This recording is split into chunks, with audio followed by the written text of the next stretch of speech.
ഈ തിരുവനന്തപുരത്ത് ഇത്രയും വിജയ് ഫാൻസ് ഉണ്ടെന്ന് പറഞ്ഞാണ്ടല്ലോ ഒരു മനുഷ്യൻ വിശ്വസിക്കത്തില്ല. പക്ഷേ ഉണ്ട്. നിങ്ങൾക്ക് വിജയണ്ണൻ എന്താണെന്ന് അറിയോ? വിജയണ്ണൻ എങ്ങനെയെന്ന് അറിയോ? നിങ്ങൾ ഒരു അഭിനയിക്കും വിജയണ്ണന്റെ കൂടെ ഒരു ഷോട്ടിൽ നിന്ന് അഭിനയിക്കാൻ നിങ്ങൾക്ക് പറ്റുമോ? ഇത് കടിക്കോ?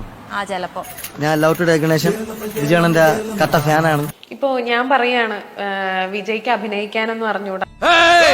അണ്ണാവെ പറ്റി പറഞ്ഞ അണ്ണനെ ആരണ്ണൻ അണ്ണാ കിട്ടിയാൻ കുത്തും. അല്ലെങ്കിൽ അയാൾ എന്തെന്നാ കിടന്ന് കാണിക്കണത്, വെറുതെ അവിടെ ഇവിടെ ഇടിച്ചിടിച്ച് എന്താ പറയാ അങ്ങനെ നടക്കുന്ന വലിയ അഭിനയവും കാര്യങ്ങളും ഒന്നുമില്ല.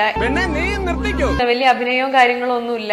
നിനക്കിതെങ്ങനെ സഹിക്കാൻ കഴിയും ജോസേ എന്നുള്ള രീതിയിൽ ഞാൻ പറഞ്ഞ എന്റെ അടുത്ത് എന്താ പറയാ? നിങ്ങൾക്ക് വിജയണ്ണൻ എന്താണെന്ന് അറിയോ?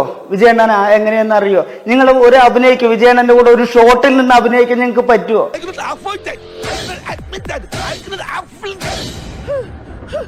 എനിക്ക് വിജയണ്ണനെ കുറിച്ച് ഇങ്ങനെ പറയുമ്പോ എനിക്ക് സഹിക്കില്ല. എന്തിനടാ ബാബു ദൈവം നിനക്ക് ഇത്രയും ആത്മാർത്ഥത തന്നത്? അതാ സാർ എനിക്ക് മനസ്സിലാകാത്തത്. നിങ്ങൾ അത് വിജയണ്ണൻ നിൽക്കുന്ന സ്ക്രീനിൽ ഒരു ഷോട്ടിൽ നിങ്ങൾക്ക് അഭിനയിച്ച് കാണിക്കാൻ പറ്റുമോ? ടെൻഷൻ ഇല്ലാണ്ട് അങ്ങനെയൊന്നും പറയരുത്. എനിക്ക് അത്ര ഇഷ്ടമാണ്. ഇങ്ങനെയൊന്നും പറയരുത്. നിങ്ങളൊക്കെ ഇങ്ങനെ ദിക്സാക്ഷിയിലെ സംസാരിക്കുന്നത് കേൾക്കുമ്പോ വിഷമമുണ്ട് കേട്ടോ, വിഷമമുണ്ട്. ഇങ്ങനെയൊന്നും പറയരുത് കേട്ടോ. എങ്ങനെ നീ ഇമോഷണൽ ആവരുത്. ചേട്ടന് ഇമോഷണലി കുഴപ്പമില്ലല്ലോ.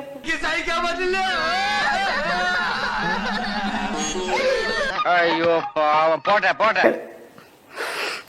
ചേട്ടന് ഇമോഷണലി